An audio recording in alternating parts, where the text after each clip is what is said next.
আসসালামু আলাইকুম। প্রতিদিনের মতন আজও একটি লাভজনক ব্যবসার আইডিয়া নিয়ে আপনাদের সামনে উপস্থিত হয়েছি। আমরা নিত্যদিনের ব্যবসার পক্ষ থেকে যে ব্যবসার আইডিয়া নিয়ে আসি, যেটা আমাদের যে বেকার বাইরে আছেন এমন অল্প পুঁজি নিয়ে চিন্তা করতেছেন কি ব্যবসা করবেন, তাদের উদ্দেশ্য করে আমাদের এই ভিডিওগুলো তৈরি করা। কারণ আমরা চাই আমাদের যে বেকার বাইরা একটা ব্যবসা শুরু করবে, সে যেন বড় ধরনের কোনো রিস্কে এবং বড় ধরনের কোনো লসে না সম্মুখীন হওয়া লাগে। তাই আজকে একটি অল্প পুঁজিতে লাভজনক ব্যবসার আইডিয়া নিয়ে আপনাদের সামনে উপস্থিত হলাম।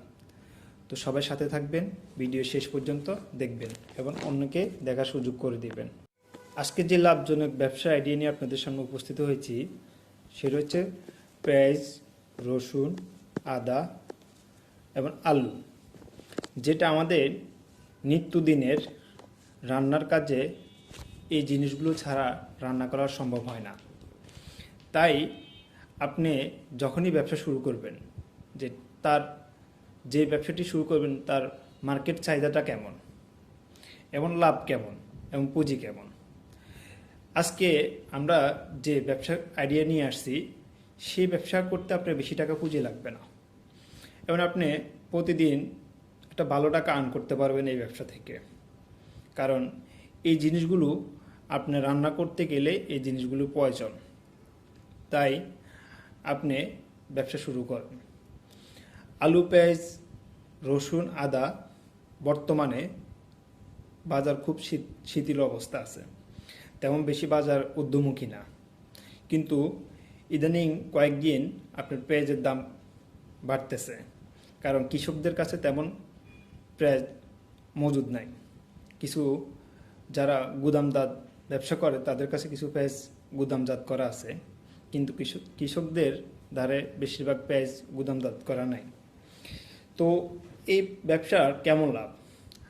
আপনি যদি আলু বর্তমান যেটা রেট আমরা জানতে পারলাম, বর্তমানে আলুর কেজি 11.5 টাকা, 12 টাকা, 13 টাকা বিক্রি হয়। পেঁয়াজের বর্তমান রেট যেটা আজকের বাজার যেটা জানতে পারলাম, 60 টাকা, 65 টাকা, 70 টাকার মধ্যে পেঁয়াজের কেজি বিক্রি হইতেছে। আদা যেটা বাইরের আদা, ইন্ডিয়ান আদা, সেটা হচ্ছে যে আপনার 100 টাকা, 110 টাকা। চায়না আদা ওটা বিক্রি হচ্ছে 80 টাকা থেকে 90 টাকা।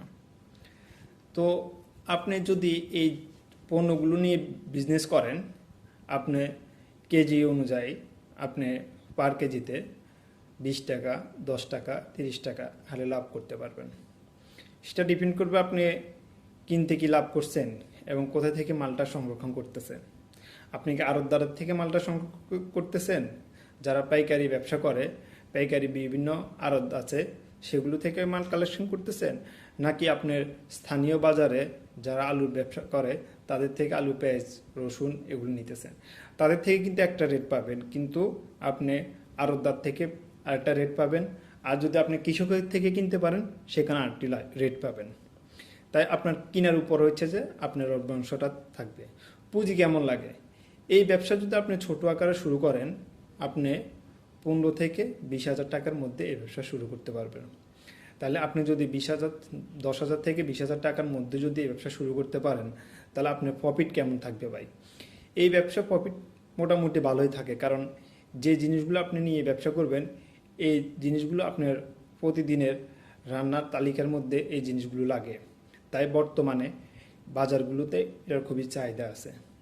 তাই আপনি যদি অল্প টাকায় শুরু করেন, এই ব্যবসাটি শুরু করতে পারেন এবং মোটামুটি আপনি প্রতিদিন 800, 1000, 1500 টাকা বাসা নিয়ে যেতে পারবেন। তো ভাই, বেকার বসে না থেকে ছোট একটি ভ্যান গাড়ি করে আপনি এই ব্যবসাটা শুরু করেন। তারপরে আপনি আস্তে আস্তে ইচ্ছা করলে ব্যবসাটা বড় করতে পারবেন। যদি আপনি পাইকারি মালের ব্যবসা করেন, তখন এই ব্যবসাটি বড় করতে পারবেন। ওটাও খুবই লাভজনক ব্যবসা, কিন্তু ওটাতে অনেক পুঁজি লাগে। তো ভাই, অন্যকে ভিডিওটা দেখার সুযোগ করে দিবেন। আজকের ব্যবসার আইডিয়াটা যাদের ভালো লাগবে তারা মার্কেট যাচাই করে আপনি এই ব্যবসাটা শুরু করেন। আপনার প্রফিট যেরকম, চালান যেরকম, মোটামুটি আপনি এই প্রফিটের মধ্যে আপনার ফ্যামিলি মোটামুটি